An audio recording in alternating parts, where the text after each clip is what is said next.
በየአካባቢው በሚሰሩ የልማት ስራዎች የህብረተሰቡን ተሳትፎ በማሳደግ በአጭር ጊዜ ውስጥ ለውጥ ለማምጣት መስራት እንደሚገባ የደቡብ ኢትዮጵያ ክልል የብልጽግና ፓርቲ ቅርንጫፍ ጽህፈት ቤት ኃላፊ አቶ ገብረ መስቀል ጫላ አሳሰቡ። ብልጽግና ፓርቲ ሰው ተኮር በመሆኑ የህብረተሰቡን መሰረታዊ ጥያቄ በአጭር ጊዜ ውስጥ ለመመለስ ባቀደው መሰረት ተግባራዊ ስራዎችን እየሰራ ነው ያሉት ደግሞ የወላይታ ዞን የመንግስት ዋና ተጠሪው አቶ ዘውዱ ሳሙኤል ናቸው። ለበርካታ ጊዜያት ህብረተሰቡን ሲያንገላታ የቆየውን የመድኃኒት እጥረት ለመቅረፍ የሚያስችል ሞዴል የህዝብ ፋርማሲም ተመርቆ ስራ ጀምሯል። በዚህ ጉዳይ ላይ ሀና ደረሰ ተጨማሪ ይዛበታለች። በጤናው ዘርፍ አመርቂ ውጤት እንዲመዘገብ በትኩረት እየተሰራ መሆኑ ይታወቃል። ከነዚህ ስራዎች የጤና አገልግሎት ተደራሽነትን ማሳደግ ቀዳሚው ነው። በወላይታ ዞን ቦዲቲ ከተማ የህብረተሰቡን ጥያቄ ለመመለስና የመድኃኒት አቅርቦት እጥረትን ለመቅረፍ የሚያስችል ሞዴል የህዝብ ፋርማሲ ተገንብቷል። ይህ የህዝብ ፋርማሲ በመድኃኒት እጥረት ምክንያት ለሚንገላታው ለአካባቢው ህብረተሰብ መልካም እድል የሚፈጥር መሆኑን የከተማው ነዋሪዎች ይገልጻሉ። መድኃኒት ቤት በዚህ በመከፈቱ እኔ እጅግ በጣም ደስተኛ ነኝ። ምክንያቱም በአሁኑ ሰዓት የመድኃኒት ዋጋ በጣም ጨምሯል። ህዝባችን ደግሞ አብዛኛው ህዝብ ድሃ ነው። መድኃኒት ገዝቶ ለመጠቀም አይችልም። በዚህ ምክንያት የሚሞቱም ይኖራሉ፣ የሚጎዱም ይኖራሉ፣ በቂ ህክምናም አያገኙ። ስለዚህ ግለሰብ ቤት ሄዶ መድኃኒት መግዛት ከአቅም በላይ ስለሆነ በአሁኑ ሰዓት መንግስት ህዝብን አስቦ ይሄ ድሃው ህዝብ አቅሙን ልክ የሚገዛበትን የመንግስት ፋርማሲ ወይ የህዝብ ፋርማሲ መክፈቱ ለህዝባችን አስቧል። ትልቅ አገልግሎት ነው፣ ትልቅ ጸጋ ነው ብዬ ነው የሚቀበለው። በዛሬው ቀን እውነት ነው የምላችሁ እጅግ በጣም ደስ ብሎናል። ይህ መድኃኒት ቤት ደግሞ ህዝባችን በጣም በቦዲቲ ከተማ እንደ ዳሞት ጋሌ ብዙ ችግር ያለበት የመድኃኒት እጦትም ያለበት እንደ ሀገርም ነውና ነገር ግን ይሄ ደግሞ በቅርብ ላሉት ለአጎራባች ወረዳዎችም ለዳሞት ጋሌ ፍላስ ለቦዲቲ ከተማም የተሻለ የህይወት ለውጥ ለህዝቡ ያመጣል ብዬ እምነት አደርጋለሁ። ምክንያቱም መድኃኒትን ህዝቡ አነስተኛ ገቢ ያለው ህዝብ በቀላሉ ማግኘት የሚችልበት ሁኔታ የፈጠረበትና ህዝቡን ሁሉ በማስተባበር በአጭር ጊዜ እንደተባለው በ24 ቀን ውስጥ ይህንን የመሰለ የህዝብ ሞዴል መድኃኒት ቤት ገንብቶልናል። ከመነሻ ሀሳቡም ህዝቡ ላልተገባ ወጪ እንዳይዳረግና ተገቢውን መድኃኒት በቅርበት እንዲያገኝ ታስቦ የተገነባው የህዝብ ፋርማሲ የተጠናቀቀው በከፍተኛ ህብረተሰብ ተሳትፎ መሆኑን ተገልጿል። ደረጃውን ያልጠበቀ መድኃኒቶችም ማህበረሰቡ እንዳይጠቀም ለጤና ጠንቅ የሚሆኑ ነገሮችን ለመከላከልም ጭምር ነው። ይሄ እዚህ ለሚመጣው ልክ ህዝቡን ችግር ታሳቢ ያርገን ጥራት ያለው መድኃኒትን ለማቅረብ ታሳቢ ያርገን በየጊዜው ህዝቡ ሮሮ ነበረው። መድኃኒት በየቦታው ሄዶ ታክሞ መድኃኒት ሁሉም ምርመራ ሲጨርስ መድኃኒት የለም ይልና ከጤና ተቋም ይወጣሉ። ስለዚህ አማራጭ ደግሞ መፍጠር ግድ ስለሚል ነው ይሄን የገነባ ነው ማለት ነው። የተለያዩ የበጎ ፈቃደኛ ወጣቶች በጉልበት በመልካም ፈቃድ በስራ ያገለገሉን አሉ። ሌላው በማብራት ዝርጋታ ላይ አቅማቸውን ብቆታቸውን በነፃ ያገለገሉ ወጣቶች አሉ። ቀለም የቀቡ ወጣቶችም የተወሰነ ለምሳሌ ቁርስ መብያ እንጂ የሙያ ያህል ሳይሆን እኛን ከተማውን ለማገልገል ካላቸው ፍላጎት አንጻር ነፃ አገልግሎት የሰጡ ባለሙያዎች ብዙ የተሳተፉበት ህዝቡ ለተሳትፎ ጉልበቱንም እውቀቱንም ድጋፉንም ያደረገበት ተቋም ነው የተገነባው። ብልጽግና ፓርቲ ሰው ተኮር በመሆኑ የሚሰሩ የልማት ስራዎችን ለህዝብ ጥቅም ለማዋል በትኩረት በመሰራቱ የሚታይ ለውጥ መምጣቱን የገለጹት ደግሞ በስነ ስርዓቱ ላይ የተገኙት የወላይታ ዞን የመንግስት ዋና ተጠሪ አቶ ዘውዱ ሳሙኤል ናቸው። እንደሚታወቀው የመልካም አስተዳደር ችግር ናቸው ብለን ከገመገምናቸው ዋናውና ትልቁ በጤና ተቋማት የሚሰጠውን አገልግሎት አሰጣጥ ነው። በጤና ተቋማት ላይ ጤና ባለሙያዎች ሩሩ ተገልጋይ ተንከባካቢ ሆኖ አገልግሎት እንዲሰጡ ፓርቲያችን አተኩሮ ይሰራል። የትኛውንም የልማትና መልካም አስተዳደር ጥያቄ በፍጥነት ሊመለስ የሚችለው ህብረተሰቡና አመራር አካላት በቅንጅት ሲሰሩ መሆኑን የተናገሩት ደግሞ የደቡብ ኢትዮጵያ ክልል ብልጽግና ፓርቲ ቅርንጫፍ ጽህፈት ቤት ኃላፊ አቶ ገብረ መስቀል ጫላ ናቸው። ከሚወስን አመራር ጋር ወጣቱ ከጎኑ እንዲቆም የሀገር ሽማግሌዎችና የቤተ ክርስቲያን መሪዎች ከጎናቸው የመንግስት ሰራተኞች ከጎናቸው እንዲቆሙ መላው ህዝብ ከጎናቸው ልማትንና መልካም አስተዳደርን ከማረጋገጥ አንጻር ለሚወስዳቸው እርምጃዎች ሁሉ ከጎናቸው እንድትቆሙ አደራ ለማለት እወዳለሁ ማለት ነው። ለተሰሩም ሆነ ሊሰሩ ላሉ ልማቶች የህብረተሰብን ተሳትፎ ማሳደግ እንደሚያስፈልግ ተመላክቷል። በለቅሶና ምርቃት ወቅት የሚቀርቡ የተጋነኑ አላስፈላጊ ስጦታዎች ህዝቡን ለኢኮኖሚ ችግር እየዳረጉ ስለሆነ ጎጂ ልማዳዊ ድርጊቶችን በመከላከሉ ስራ ሁሉም ሊተባበር እንደሚገባ የዳሞት ወይዴ ወረዳ አስተዳዳሪ አቶ ተክሌ ቶማ አሳሰቡ። በወረዳው ህብረተሰቡ ለሚያነሷቸው የልማትና መልካም አስተዳደር ጥያቄዎች ምላሽ ለመስጠት እየተሰራ መሆኑም ተመላክቷል። የዳሞት ወይዴ ወረዳ ምክር ቤት 4ኛ ዙር 12ኛ የሥራ ዘመን ሁለተኛ መደበኛ ጉባኤውን አካሂዷል። የታረቀኝ ተስፋዬን ዘገባ ተካልኝ ሰርቤሳ ነው የሚያቀርበው። ምክር ቤቶች ህብረተሰቡ በየጊዜው የሚያነሳውን የልማትና የመልካም አስተዳደር ጉዳዮችን በቅርበት በመከታተል ጥያቄዎቹ ምላሽ እንዲያገኙ ለማድረግ በትኩረት ለመስራት ኃላፊነት የተጣለባቸው ናቸው። ከነዚህም መካከል አንዱ የሆነው የዳሞት ወይዴ ወረዳ ምክር ቤት ከመንግስትና ከወከላቸው ህዝብ ጋር የተጣለባቸውን ኃላፊነት ሲወጣ የቆየ ሲሆን ሰሞኑን 4ኛ ዙር 12ኛ የሥራ ዘመን ሁለተኛ መደበኛ ጉባኤውን አካሂዷል። ምክር ቤቱ በዚሁ ጉባኤ በወረዳው በ2017 በጀት ዓመት በ6 ወራት የተከናወኑ የሴክተር መስሪያ ቤቶችን አፈጻጸምም ገምግሟል። በወረዳው የህዝቡ ጥያቄ የነበረውና የውዝፍ ዕዳ ከማስመለስ አኳያ በርካታ ተግባራት ሲከናወኑ መቆየታቸውን የዳሞት ወይዴ ወረዳ ምክር ቤት አፈ ጉባኤ ወይዘሮ ወርቅነሽ ቢኒያም ተናግረዋል። በጽህፈት ቤት የተሰሩ እንደ ዳሞት ወይዴ ወረዳ በ6 ወር ውስጥ የተሰሩ ስራዎች አሉ። በተለይ መልካም አስተዳደር ጥያቄ በህዝብ ዘንድ ያለው ውዝፍ የማዳበሪያ ዕዳ አንጻር ከዚህ በፊት እንደ መልካም አስተዳደር ጥያቄ ነበረ። ሰው ዕዳ የሌለበት ሰው ዕዳን ይጠየቃል።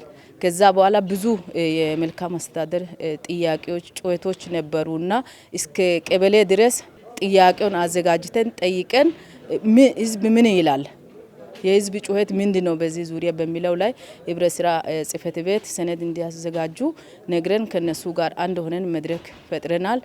ከተማ ልማት ጽህፈት ቤት ኃላፊዎች አሉ። ዋናው የወረዳው አስተዳደር አለ። እንትኑን ግብረ መልስ በመስጠት ክትትል እያደረግን ያለ ነው። በወረዳው የንጹህ መጠጥ ውሃ፣ አስፋልት፣ መንገድና መብራትን የመሳሰሉ መሰረተ ልማቶች አለመሟላታቸው የመልካም አስተዳደር ጥያቄ ሲያስነሳ የቆየ ጉዳይ ቢሆንም ከቅርብ ጊዜ ወዲህ ባለድርሻ አካላት ባደረጉት ጥረት ጥያቄዎቹ ምላሽ እያገኙ መምጣታቸውም ተጠቁሟል። ብዙ መንገድ ችግር አለ፣ የማብራት ችግር፣ የህዝብ ጥያቄ ውሃ ችግር አለ። አሁንም ውሃ ችግር አልተመለሱ። አንካሸራ፣ ቶረሳ ዴቦ ወዛ በኩል በሳከ ጋልቻሳከ አካባቢ ግራራ ብዙ የውሃ ችግርም አለ፣ የማብራት ችግርም አለ። አሁን ደግሞ እያስተካከለ ነው። አሁን አስተዳደራችን ብዙ 2 አመት 3 አመት የሰሩት አልሰሩ በሁለት ወር ብዙ የህዝብ ጥያቄ እያመለሰ ነው። የወረዳችን ተጨባጭ ከመንገድ ጋር ከውሃ ጋር የተለያዩ ጥያቄዎች አሉ። ለምሳሌ በወረዳችን ቅርብ ጊዜ ከተሰራው ከፍጥነት መቀነሻ እንትን ጋር ብሬከር ጋር በተያያዘ ረጅሙ ሲነሳ ነበር። የረጅም ጊዜ የህዝብ ጥያቄ ነበረ። ከዛ አሁን በቅርብ ጊዜ እግዚአብሔር ስለዳን አሁን የመጣው አስተባባሪም አሁን የመጣው አካላት ያው ከሚመለከታቸው አካላት ጋር በመገናኘት ጥሩ ምላሽ ተገኝቶ ህዝቡ ቅድም መድረክ ላይ ኢሳዮ ብሎ የማሞካከሻ ነገር ሁሉ ሲያቀርቡ ነበርና እንደዚህ ያሉ ነገሮች የረጅም ጊዜ የህዝብ ጥያቄ ነበሩ። ዘርፉ የሚመለከተው መስሪያ ቤት ይዘው ተገናኝቶ ምላሽ እንዲያደርግላቸው ተደርጎ አሁን ቅርብ ጊዜ በደጋጋለንዳ ቅድምም ሲነሳ ነበረ። አሁን ውሃ የመጠጣት እድሉን አግኝቶ ኢሳይ ያሉበት ሁኔታ ነበር። በወረዳው ለቅሶ ሲከሰት ለሟች ቤተሰብ የሚሰጡ የተለያዩ የእህል ጭነት እንዲሁም በምርቃትና በሰርግ የሚሰጡ አላስፈላጊ ስጦታ ህዝቡን ለኢኮኖሚ ችግር እያጋለጠ መሆኑን የገለጹት የዳሞት ወይዴ ወረዳ ዋና አስተዳዳሪ አቶ ተክሌ ቶማ ባለፉት ጊዜያት ቀርቶ የነበረውና በአሁን ወቅት እያንሰራራ የመጣውን ጎጂ ልማድን የመከላከሉን ስራ ሁሉም ሊተባበር እንደሚገባ አሳስበዋል። ለቅሶ ቤት ጭነት፣ የግርዛት ወቅት በሬ፣ ሌሎች ስጦታዎችን ይዞ የመሄድ ለኢመጫት ወይ አራስ ቤት ይዞ የሚሄዱበት ነገር፣ ቤት ምረቃ፣ ተማሪዎች ምረቃ ወቅት እስከ በሬ፣ ፍየል፣ በግ ሌሎች አልባሳትን ይዞ የሚሄዱበት ለዚህም ደግሞ አርሶ አደሩ የሌለውን መሬት ኮንትራት አስይዞ ቤቱም ጭምር ሽጦ ከኦሞና ከዊዝደም ተበድሮ ይሄን የሚከውኑበት አግባብነት የሌለው ጎጂ ልማዳዊ ባህል ስለሆነ ወደ ቀድሞ ስፍራ መመለስ አለበት፣ መከልከል አለበት የሚለው በጣም ነው ምክር ቤቱ ያወገዘው። እኛ ደግሞ ከነገ ጀምሮ የጸጥታ አካልም የቀበሌ አመራሮቹንም አሰማርተን በየቀጠናው በየመንደሩ ያለው አመራሮቻችን ህዝብን ማወያየት አለበት።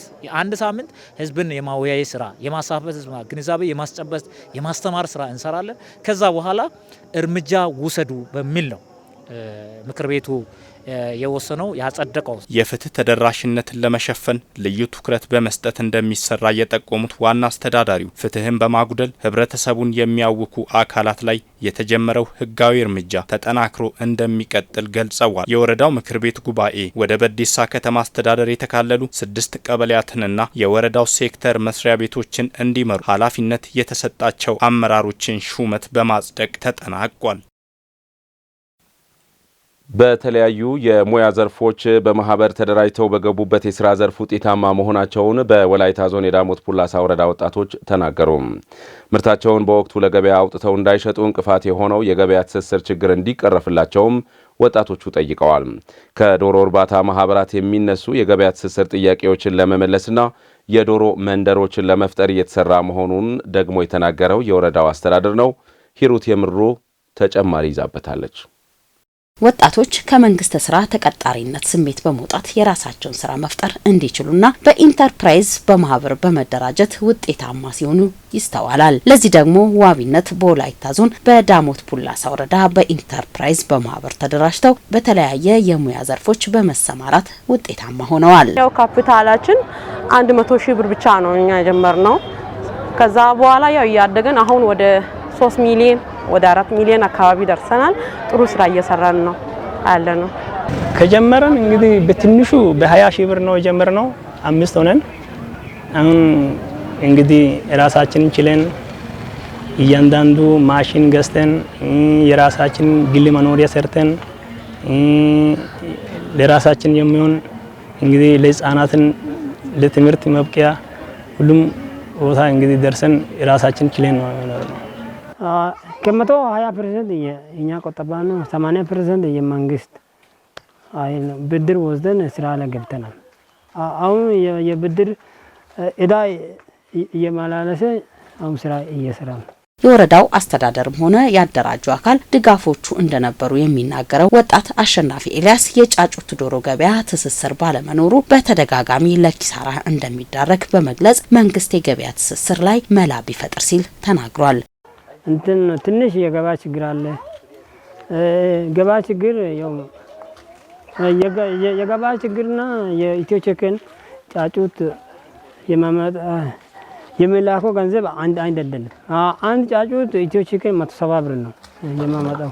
አሁን እኛ ገበያ ላይ ጫጩት 180 190 ብር ነው። ትንሽ የገበያ ችግር አለ። ገበያ ችግር ተጽዕኖ እያደረገ ነው። በ2017 ዓመተ ምህረት በገጠር 75 ኢንተርፕራይዞችንና በከተማ 55 ኢንተርፕራይዞችን በማደራጀት ወደ ስራ መግባታቸውን የወረዳው ስራ እድል ፈጠራና ኢንተርፕራይዞች ልማት ጽሕፈት ቤት ያስታወቀ ሲሆን ከዚህ በፊት የተደራጁ ወጣቶች ትርፋማ እንዲሆኑ የተለያዩ ስልጠናዎችን እንዲወስዱ መደረጉ አመላክቷል። በዘንድሮ ወደ 75 ኢንተርፕራይዞችን በገጠር በወል ማሳ አደራጅተን ወደ ስራ ወደ ተግባር ያስገባንበት ሁኔታ አለ። በከተማ ደግሞ ሊየታ ወደ 908 ስራ አጦችን ከለየን በኋላ ከዛ ውስጥ 55 ኢንተርፕራይዞችን አደራጅተን ወደ ስራ ያስገባንበት ሁኔታ አለ። ደግሞ በከተማ አካባቢ የስራ አማራጮች አሉ። በፈርኒቸር የሚሰሩት አሉ፣ በሻይ ቡና የሚሰሩት አሉ፣ በአግሎትና በኢንዱስትሪ በከተማ ግብርና በሶስት ተከፋፍለው ነው የሚሰሩት። ያው በዛ ተደራጅተው የሚሰሩ ወጣቶች አሁን ባሉበት ሁኔታ እንደዚህ እንደ ሱልጣን ያሉት ያው ተደራጅተው ከሚሰሩ ውጤታማ ከሆኑ ኢንተርፕራይዞች አንዱ ናቸው ለማለት ይቻላል። ያው ይሄ ተግባር ከተጀመረበት ጊዜ ጀምሮ ብዙ ስራ አጦች ውጤታማ የሆኑበት ሁኔታዎችን ያው በወል ማንንም ያው የማይካድ ስለሆነ በወል የሚታይ ሁኔታ እንዳለ ነው የሚያሳየው። የማህበራቱን ውጤታማነት ለማረጋገጥ በዘርፉ የሚከታተላቸው አካል መመደቡና የሚያነሷቸውን የተለያዩ ጥያቄዎችን ለመመለስ እቅዶች መኖራቸው ተገልጿል። እንደ ከተማ አንድ ማዕከል ያደራጃል፣ ይከታተላል። ደግሞ አንዳንድ ችግሮች ካለ ያው ምክር ሰጥቶ ወደ ውጤታማነት እንዲቀየሩ የማድረግ ነገር አለ። ገጠርም ላይ ደግሞ በ23ም ቀበሌ የአደራጅ ባለሙያ የገጠር ስራ እድል ፈጠራ አደራጅ ባለሙያ ተመድቦ በየቢዝነሱ ዘርፍ ወጣቶችን ተከታትሎ ድጋፍ ማድረግና ከቢሮም ጀምሮ ደግሞ ክትትል የምናደርግበት ሁኔታ አለ። ውጤታማ የሆኑትን ወደፊት የመጡትን ሌሎች ሞዴል ሆኖ ተሞክሮ የማቅረብ ስራ እየሰራን የምንገኝበት ሁኔታ አለ። ከአንድ ቀን ጫጩት ጋር ያሉ ችግሮች አሉ። እኛ አሁን የኛ አርሶ አደር ሌማት ትሩፋትን ከማስፋፋትም አንጻር ፍላጎት እንፈጥራለን። እነሱ ከኛ ጋር ከሴክተሩና እነዚህ አምራች ማህበራት ከኛ ጋር ግንኙነት ከፈጠሩ ሊንኬጅ ከፈጠሩ እኛ አርሶ አደሩ ጋር ሌማት ትሩፋት